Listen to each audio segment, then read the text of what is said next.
Welcome back to The Deep Dive. Today we're taking a deep dive into one of the most powerful and condensed miracles recorded in the Gospels, the story of the woman who touched the cloak. It's a moment that just takes up a few verses. Right, primarily in Matthew 9 and Mark 5. It details a woman who had been suffering from a flow of blood for 12 years, and she approaches Jesus from behind with a simple yet, profound thought. If I only touch his garment, I will be made well. Exactly. An extraordinary statement of conviction. It is, but as our sources reveal, her action was just fraught with radical risk. Our mission today is to move past the immediate miracle and really understand why this specific action, reaching out to touch the fringe of his garment, was so revolutionary. That's the crux of it. Because when we look at this through a modern lens, it seems like a simple, desperate action. But was this just superstition? Or a common cultural practice? Yeah, was it an assumption that power resided in the clothes of a holy man?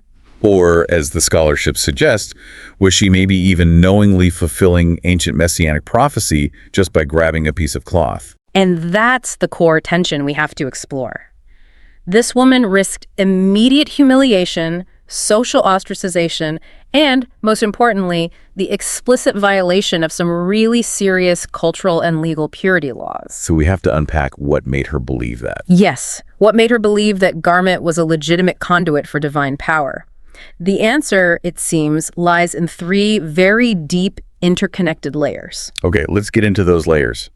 To appreciate the sheer courage this took, we have to first understand the enormous stakes she was dealing with, legally and socially. She wasn't just reaching out in a crowded street, she was violating strict Torah law. We have to go straight to the foundational text here. Leviticus 15, specifically verses 19 through 32. Okay. This chapter meticulously outlines the rules regarding bodily discharges, and the law was absolutely explicit.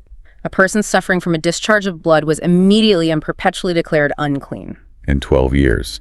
That's not just an inconvenience, that's a life defined by total isolation.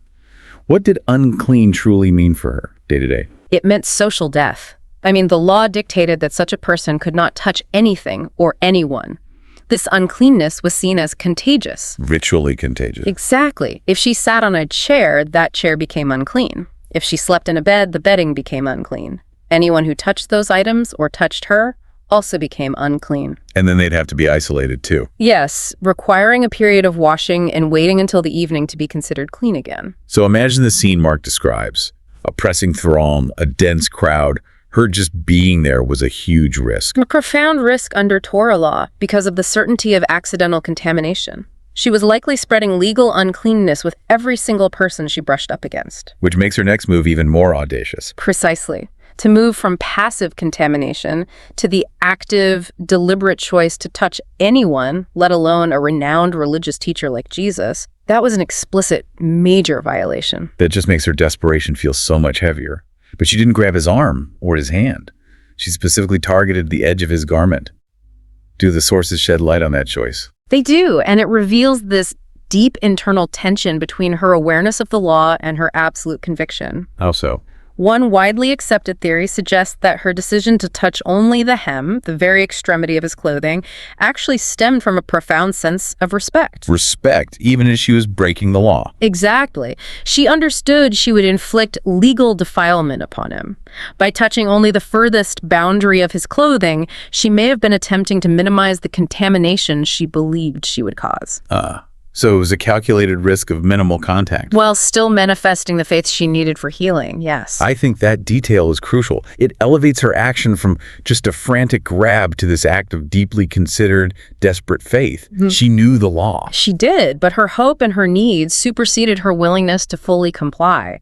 And that awareness brings us to the great reversal. The pivotal moment. It changes everything, not just for her, but for the entire system of ceremonial law. Right, this is the paradox. The law said unclean touches clean, clean becomes unclean. Simple. But here, that didn't just fail to happen. The exact opposite occurred. That's the key theological point of the whole narrative. It is. Jesus was not contaminated by her touch. Instead, power flowed from him and the woman was purified. The established system of ritual impurity, it was just instantaneously overturned. And Mark's account gives us that extra layer because Jesus doesn't just let her sneak away with it. He stops. He asks, "Who touched me?" He compels her to confess publicly. Why do that? Why force that confrontation, given the shame and risk she was already taking? That's a profound question, and commentators highlight two primary functions.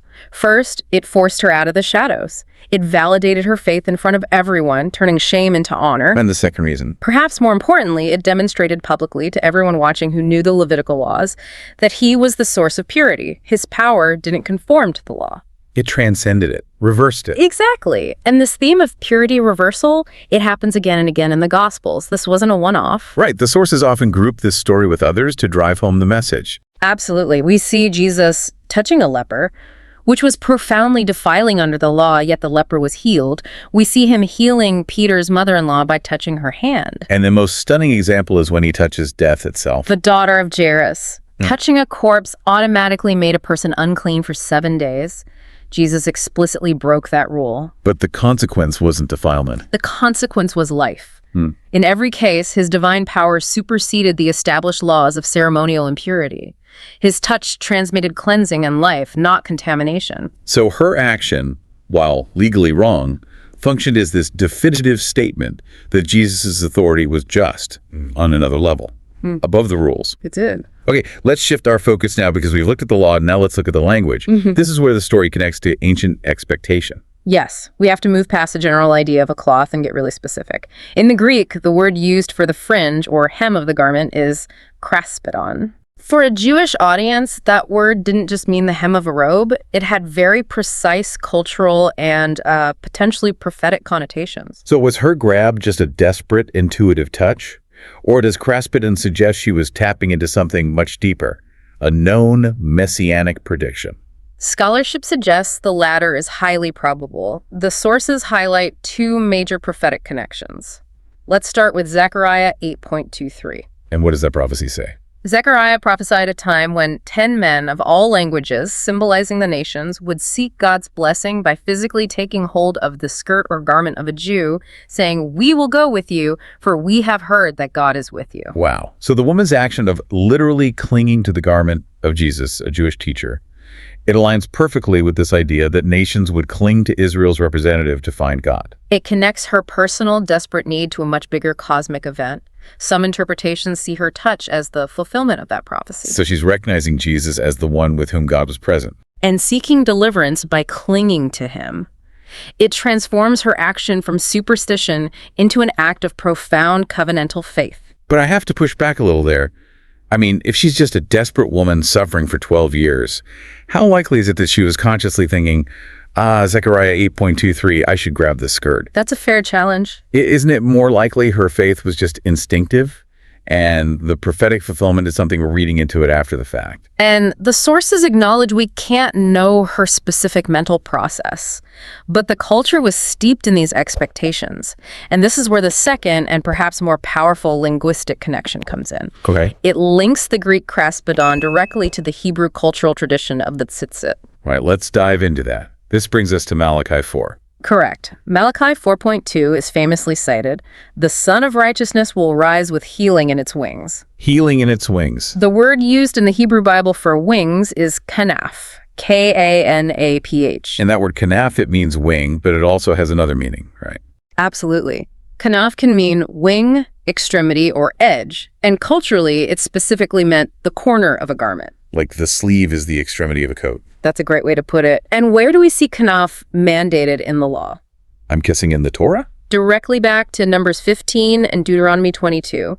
They mandate wearing the tzitzit, the tassels on the four corners, the kanaf, of the cloaks worn by Israelite men. And these tassels weren't just for decoration. Not at all. They were required to help the people remember all the commandments of the Lord. They were an active symbol of God's covenant and protection. I see the connection now. So Jesus, as a practicing Jew, would have been wearing a talit, or some version of an outer cloak. Which had these tzitzit on the four corners, the kanaf. Exactly. And in the Greek Old Testament, the Septuagint, the word used to translate the Hebrew kanaf corner or wing, is often kraspedon. The exact same word used in the New Testament to describe the fringe she touched. So when she reached for the kraspedon, the fringe, she wasn't just touching fabric. She was touching the part of the garment that symbolized the entire covenant. Adherence to God's laws and symbolically the promised healing in the wings from Malachi 4. That's what the scholarship emphasizes, isn't it? It is that by grabbing the fringe of his garment, the woman demonstrated her conviction that he was the divine Messiah, the fulfillment of that Malachi prophecy, who literally carried God's protection and healing in his garment's wings. It wasn't a random touch. It was an affirmation of God's promises made tangible through faith. Yes. It dramatically elevates this simple act. It moves from desperation to a profound declaration of faith rooted in centuries of legal and prophetic expectation. It truly shows how layered these narratives are. Her act was illegal, but it resulted in a powerful reversal of the law. And that reversal was then shown to be affirmed and predicted by ancient prophetic texts. It's an incredibly rich confluence of events. It is. So what does this all mean for us as the listener, having looked at the cultural risk, the legal reversal, and the deep prophetic significance? Well, the sources are clear on this. While the specific immediate origin of her belief is technically unknown, we don't know if she consciously thought of Malachi or just assumed power was there. Her healing was ultimately based firmly on her faith in the person wearing the garment. And Jesus confirms that. He affirms her faith first. Your faith has made you well. The garment detail then serves as this profound conduit, linking her immediate conviction to ancient covenantal traditions. So this deep dive has shown us how a tiny 2-verse miracle contains references to Levitical law, the tzitzit, prophecies from Zechariah and Malachi. It illustrates how much cultural context we risk missing if we only read the surface account. It certainly does. And, consider the implications of that reverse purity idea we discussed. If the mere touch of Jesus' garment, the corner of his tallit, was enough to instantly purify a 12-year condition of profound uncleanness, fulfilling the promise of healing in the kanaf, what does this tell you about the scope of authority granted to Jesus? That is a question of identity and power worth mulling over long after this deep dive concludes.